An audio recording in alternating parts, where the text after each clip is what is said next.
Welcome to the KayaCast, the podcast for cannabis businesses looking to launch, grow, and scale their operations. Each week, we bring you interviews with industry experts and successful retailers, plus practical tips and strategies to help you succeed in the fast-growing cannabis industry.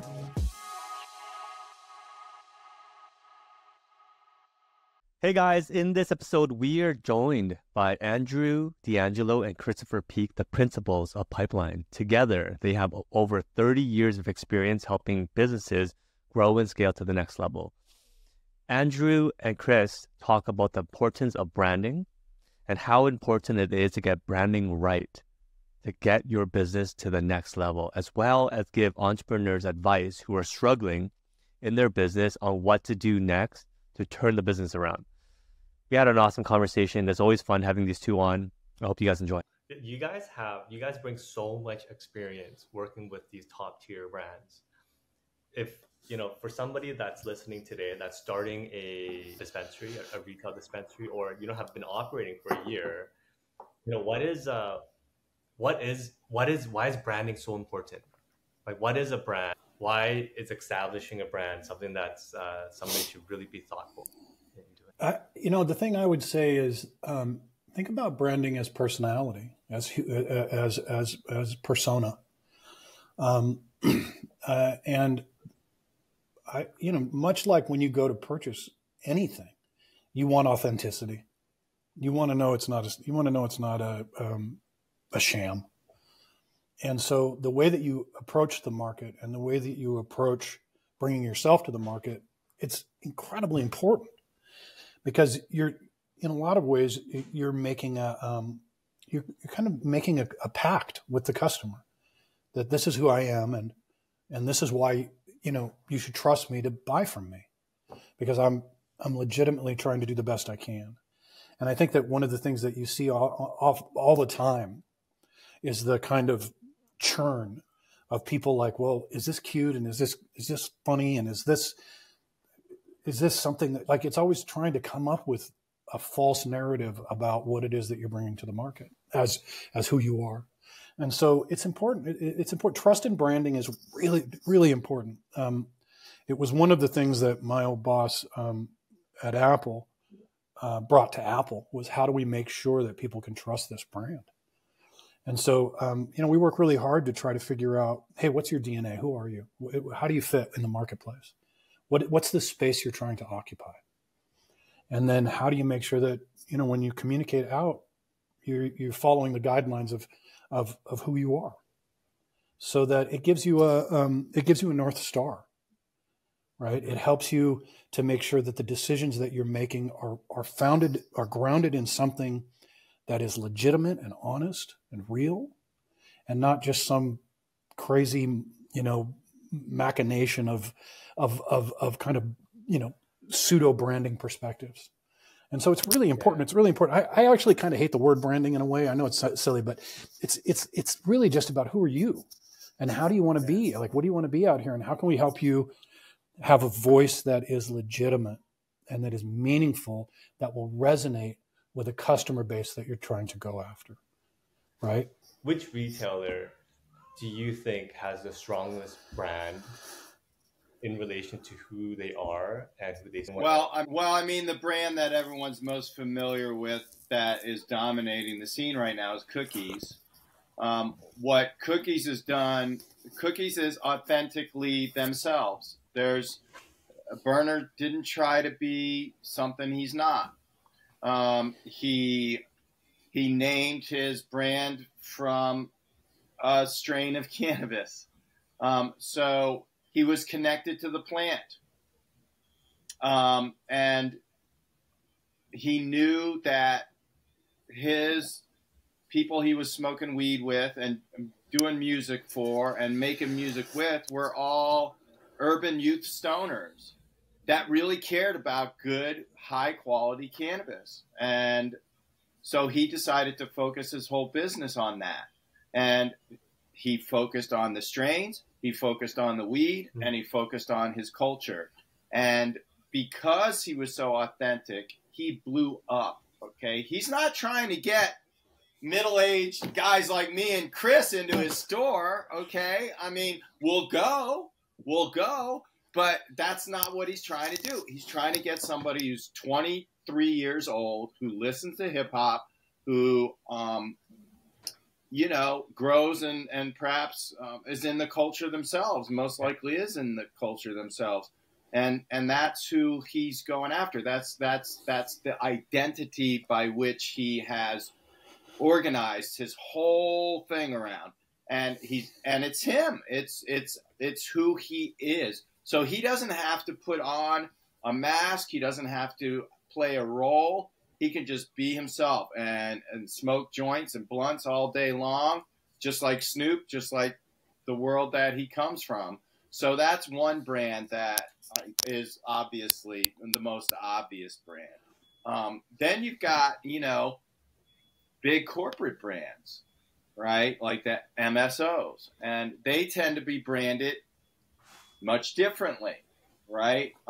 Less personal, less trying to be more for more people. So like one of the big brands is called Rise. Rise is a GTI's brand. Well, Rise has a different feel and identity than Cookies, right? Rise is trying to appeal to a wide variety of people. Their demographic cuts across all age groups. And, they're in, 10 or 12 states, and they're trying to create something that people, no matter what state you're in, you go into those dispensaries and the experience is very much the same, right? So that's what they're trying to do. Everybody has their own preferences. My job is not to tell people what brands they like, but our job is to figure out what is the best expression for your brand as an entrepreneur. Okay. And how are you going to be your version of Cookies or your version of Rise? And how are we going to do that right now in the cannabis landscape? There's a lot of branding that's very similar to each other. And a lot of that has to do with frameworks. Some of that has to do with regulations, preventing people from calling themselves this or that, or identifying in a certain way. Some of that is people are just moving really, really fast, and they have to throw a name up on something, a website or something, and they're not really doing the thoughtful, mindful work of what is this identity. Just let me call it green something or canna something, and I'll be fine. We want to get more specific than that, because if you look at a screen that has 1,000 white dots on it, you don't notice any individual dot. All you see is 1,000 white dots. Yeah. But if you look at a screen that has 999 white dots and one red dot, your eye immediately goes to the red dot. We're trying to make sure your company is a red dot, not a white dot that's lost in the sea of white dots. And I think it's just to add on to that too. I think that it's important to, that thing, you can't tell you how many times you go look at a website for a cannabis company and the color is green. So, when somebody is looking to establish a brand, where should they start? Like, what are the questions that they should ask themselves? Interesting that you should ask that question, my friend. Yeah. So one of the things we do is a brand DNA deep dive. And it takes, we can do it at the cost all. One of the things that Andrew and I really pushed on at the very beginning of this is making sure that we're not pricing ourselves out of being helpful, if you will. So we do brand DNA work. That's a product that we do through ACV. We do it for big brands, medium-sized brands. It can cost $150,000. It can cost $75,000. But we have a tight version for the cannabis space that's well below those costs. Affordable. And we take you through a kind of series of interviews, questions, workshops to help you figure that out, so that you walk out with this playbook that says, "Hey, I know who I am," and that way, when it acts as a wonderful filtration device, so that when you're making decisions based on this work that we've done together, based on like what's come out of these brand DNA workshops, so that you can make sure you're making the right decisions. So if somebody says, "Hey, we're thinking about dropping weed out of airplanes," and you're like, "Well, that's not who we are." And you know who you are. You can make healthy decisions. So that's a good starting spot. I think, unfortunately, what happens in the cannabis space, particularly because some of it moves so quickly once you get your license, and this is stuff Andrew can say more to, but speak more of. But you're trying to turn everything around so fast that you just end up making a lot of. It's like a polygon. Is there a kind of a playbook that retailers should really hone in on when growing their business? Because for me, I often see retailers try. We talk about this all the time at Kaya. There's really only two ways for you to increase revenue. One, you can increase the number of people that you serve, right? The number of people that come through the door, or as well as making sure that people that you served yesterday come today, or the transaction size. And oftentimes entrepreneurs, they want to fix the revenue problem by opening up another location when they're not ready. I have to tell you, that is the thing that makes me the most, you're kind of hitting on something. Yes, basket size is important. Mm-hmm. Customer retention is important. Conversion, super important. Coming from Apple, where conversion rates are the craziest things I'd ever seen. All of those things incredibly important. But time and time again, what you see people trying to do is they try to save their business by expanding. We're going to open in 50 markets. Just to be honest, I think that's MedMen's problem in part. And there's a kind of arrogance in that, thinking that you can go out and no matter what, you're going to make this work. I'm just going to expand. I'm just going to puff up my chest, open up 10 more shops, and this is all going to work out. Mm-hmm. Brother, I'm here to tell you, spend a little bit of time figuring out what your program is. Understand who you are and how you operate. Figure out understand what your conversion success looks like and how you can maximize that. Understand where your margins are. What are the products that resonate with your customer? And then before you go into the next place, going back to something that you said a second ago, Andrew, understand your demo. What are we talking about? Who are the people you serve in this community, right? And what is going to be what are the products they're looking for? So it's a complex puzzle. There's lots of pieces to it. But again, go slow to go fast. Calm down for a minute and figure it out. And to figure it out, it helps to have some folks around that have been doing it for a long time, because we've seen the successes and the failures. Yeah. I've messed up a lot of stuff in my life. I've had a lot of success in my life. I don't repeat I try not to repeat the mistakes, and I try to repeat the successes. And I think that's one of the things that, Andrew and I talk about is, we look at people just get out over their skis. Mm-hmm. And so you're right, but and I'll say something else, Tommy. It's never one thing. It's 15 things. It's 50 things. It's incremental things. It's a lot of stuff. And so you have to really sit down and focus on it and say, okay, what's working? What's not working? How do I lean into what's working? How do I reduce things down to a place where I can control and manage it? Mm-hmm. And how do I make sure that I have the right operational structure in place? I have the right strategic approach to the market. I understand where I'm going, what I'm doing. It seems like silly shit, but honestly, name another thing in your life where you're having success where you don't sit down for a minute and go, okay, what am I going to do? Well, it's funny because we have this experience all the time at work is you can put two entrepreneurs in the same city, same funding, same backing. 5 years later, somebody's running a multi-unit operation that's highly profitable, and the other one's struggling to survive. So what's different? It's the choices the entrepreneurs make. That's right. And I would say this too. It's the choices they make, but it's how they get to the choices. What is the kind of decision matrix you're using to decide? What would be an advice that you would have for someone listening that, they're overwhelmed, right? And they don't know where they should spend their time for the best return in their business? Go for a walk.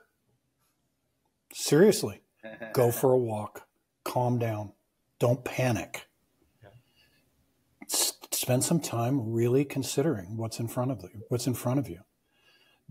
People are so reactionary, and particularly when you're in a business, because you're in full panic. It's being an entrepreneur is high anxiety all the time. And so taking the time to be thoughtful, to consider where you're at and what your strategies are. And then I'll tell you, this is this thing I learned. It was a boss that I had when I went to Apple, used to use it. It came from Steve Jobs. Go 3 whys deep.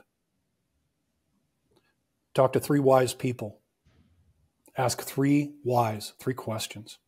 All of these ideas about what why can be, go 3 whys deep. Mm-hmm. Check again. Mm-hmm. Don't be so arrogant to think you have the answers. Don't be so arrogant to think that you can muscle your way through it. Be humble. Take the time to think about it. Go ask some people. Years and years ago, I worked with this really fantastic human being, and he did something crazy in Chicago back in the 80s. And without going into the details of it, everybody thought it wasn't going to work. And he went to the mayor, he went to the council of the city, he went to everybody in the world and said, what do you think about this? And he got them to get skin in the game with him. And he had with those connections, and he had great advice and perspectives, and he created the platform he could launch what he had off of. And he was incredibly successful.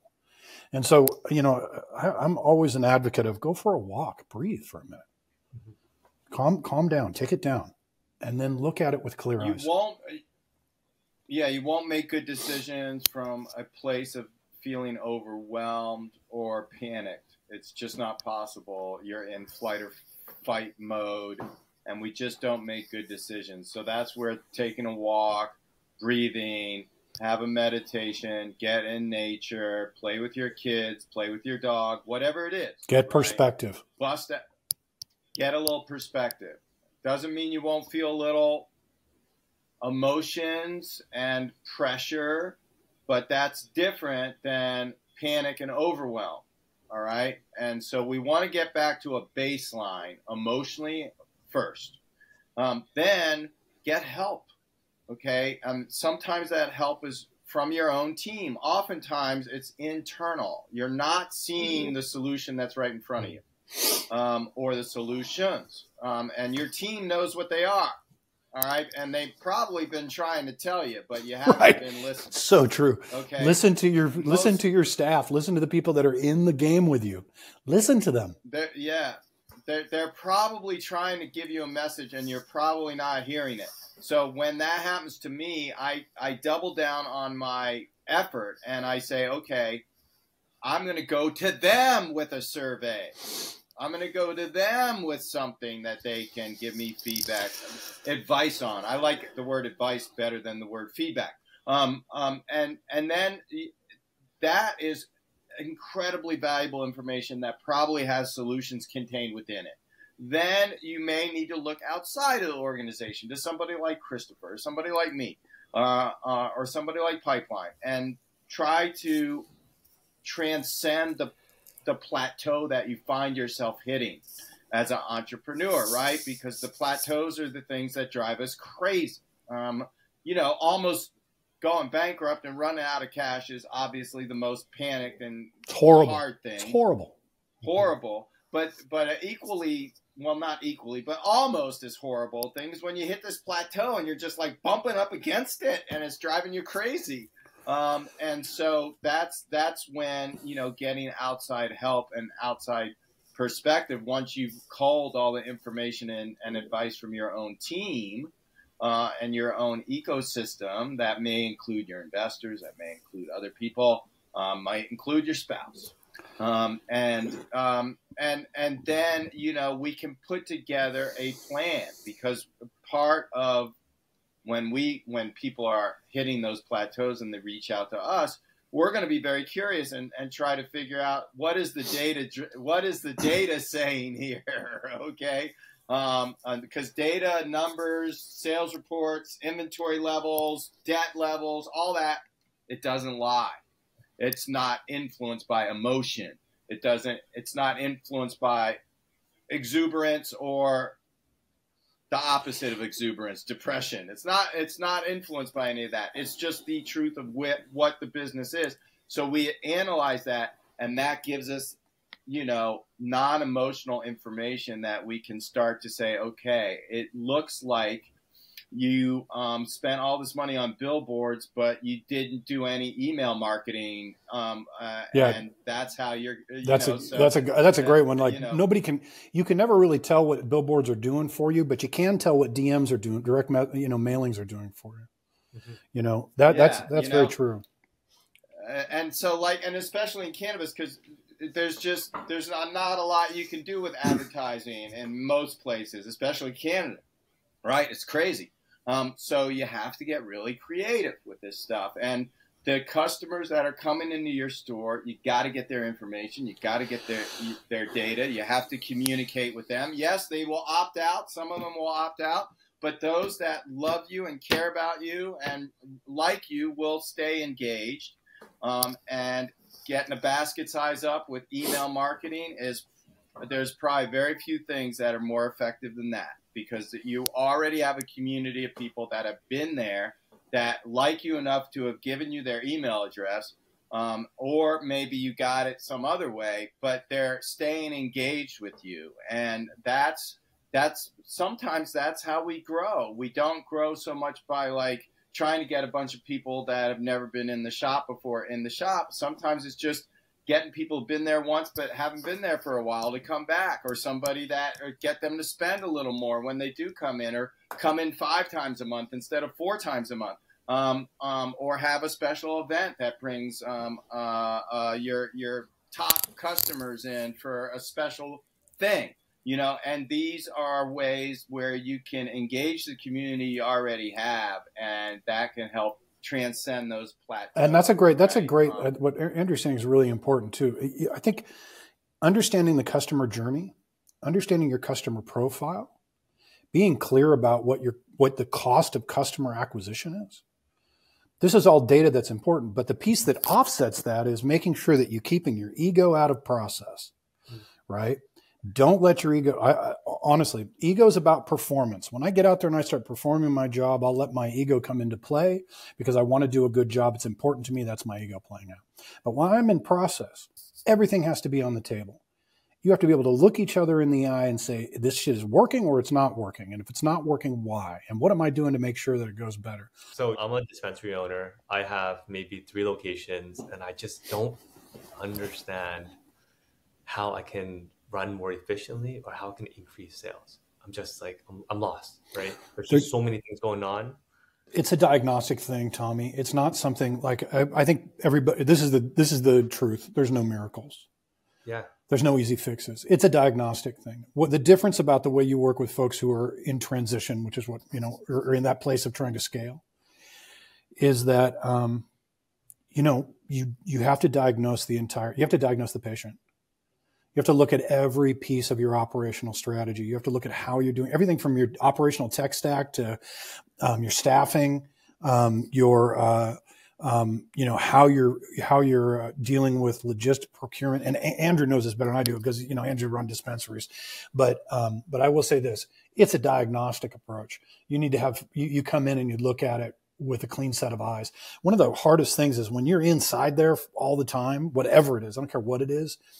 You get these kind of blinders that you eventually build where you're just seeing that, and it's hard to get perspective. Well, yeah, with the dispensary, that you just described, Tommy, you got to run it every day and at the same time try to improve it. So those are 2 different things. And so that's the first thing that we want to make sure that we're organizing things so that you can do both. Yeah, build the plane, fly the plane, right? Build the plane, fly the plane. Yeah. Then looking inward, like Chris said, is super important. Audits, diagnostics, looking at everything from team to sales data to debt levels to inventory levels, all that stuff. Then you also have to look externally. And this is what I find with dispensary owners oftentimes. This happened in my own companies. You're so darn busy trying to put out all the fires and run the day-to-day that you don't even do your competitive analysis, right? And so when's the last time you went to one of your competitors and checked it out? And that's something that somebody on our teams have to be doing pretty much every week, every month. Because there's new competition coming online all the time. You also have to understand, what's happening industry-wide, right? So you have to look inward, you have to look outward. And then you have to access data, that as much data as you can, to try to see the landscape that is currently blinding you. And by shining those data headlights on the dark road, you start to see the deer so you don't hit anything. And then you start to be able to go faster because you're seeing the road better. And then next thing you know, you can add a car or two, maybe. And then you're growing again. And so, when you look inward, you look outward, you look at all the data, and I'm not just talking about cannabis data. I'm talking about all kinds of geofencing data, all kinds of data that we have available to us. And you look at all of those touch points, and a strategy begins to emerge. A growth strategy begins to emerge. We might discover, hey, we haven't been talking to our own customers enough. There's more juice that we can squeeze out of this lemon. Or, wow, this one of our competitors is kicking our butts in this particular area. We better beg, borrow, or steal whatever they're doing so that we can offer the same thing to our customers. Or maybe your store's maybe your store's too big, or maybe your store's too small. Yeah. Right. And the other thing I'd say to add to this too is, and then once you start building that strategy, what are the checks that you're going to do along the way as you implement the strategy to make sure it's working? So that you're taking the time to say, okay, we implemented A, B, C. Looks like B's not working. Why is B not working? So it's the silly thing is it's oftentimes most of the stuff. It's just the act of doing it and then having somebody help you. What you say, and the help is really important because, just very quickly, we're going to have workflows when we're talking about transcending plateaus and getting things to grow again. Mm-hmm. Those workflows, if they're managed by an outside team like us, they're being managed and they're not getting caught up in the day-to-day and not being paid attention to because you had to run the shop that day. And so you couldn't get to the workflow. Mm-hmm. We'll be tracking those workflows and we'll be pinging you and we'll be saying, hey, you missed a deadline on this. I need this document. I need you to approve this artwork, whatever it is. And so we get that workflow going again. All right. And this is where a good consultant will also be project managing this stuff so that, you don't fall behind on it. And you've got a third party that's tracking it for you, right? So it doesn't fall in between the operational day-to-day cracks. Once you've done a diagnosis and you've helped turn the business around, is there any services that you have that is just a really good maintenance? Entrepreneurs, they fall back into the chaos of running a business, Yeah. What do you guys have in place that just helps? We have involved, but it just helps business owners steer in the right direction. Sometimes it's fractional leadership. Like there's some groups that I work with where maybe in the beginning I'm giving them 20 hours a week. And then after that I give them 5 hours a week, or I give them 5 hours every 2 weeks. And then we sit and we look and and that's a lot of analysis. Yeah. And analysis and strategy adjustments. What's working, what's not working. And then you have an opportunity. And if you want to ramp back up some stuff back up because we have to find another area. Right now I'm working with a huge client on the ACV side, potential massive program. And a lot of it for them is saying, hey, what's the life cycle of engagement? Right? In the beginning, maybe it's slow as we talk to each other and try to figure it out. And then we ramp up to a much higher engagement profile, which has us doing a lot for them. And then after a while, it starts to come back down, but you stay engaged. And then sometimes you don't need it. Oftentimes I'm always trying to figure out how to get you to a place where you can hire somebody to then do the job, right? In-house, right? And oftentimes a big part of it, and obviously in looking at any kind of operational approach, is what's going on with staffing and your leadership? Is that working? Do you have the right people in the right seats? Right. And so sometimes, you can be incredibly effective in reducing maybe some of your headcount, but getting better people in seats. And so Tommy, it's lots of different spaces that you go after. But at the end of the day, having check-ins with somebody that, like if you've worked with somebody and it's been effective and you've seen success, you should stay engaged with whoever that is for a while. Like don't cut the apron strings completely. Have check-ins, regular maintenance, and then sometimes there's other things. Invariably, there's other development works to be done that maybe you want to go after. Because what happens is once you kind of get control and you're like, oh shit, I'm scaling. I can get this to work. You'll hit another plateau. And then you go, okay, now, and you have to make a decision. Hey, maybe I'm big enough. Maybe this is as big as I want to be. Right? I'm not going to try to be greedy and own everything in the world. I just want to own the state of Ohio. And so, maybe you're just going to stay there, or maybe you get that spot and go, hey, you know what? Let's get bigger. So it's a cycle. I know that we're pressed for time, and I just want to thank you guys for coming on and sharing your knowledge. No problems. Just quickly, how can our listeners find you?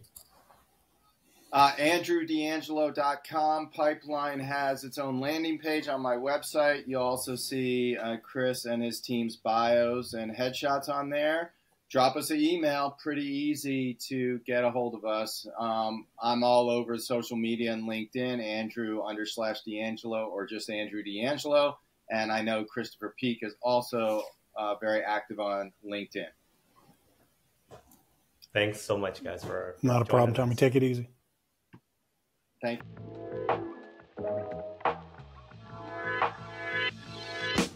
Thanks for listening to the KayaCast podcast. We hope you enjoyed the show. Don't forget to subscribe to our podcast in your favorite podcast app, or visit our website to learn more about our guests and to access the full archive of episodes from the show. Join us next time as we continue to explore the world of cannabis and help you grow, launch, and scale your business.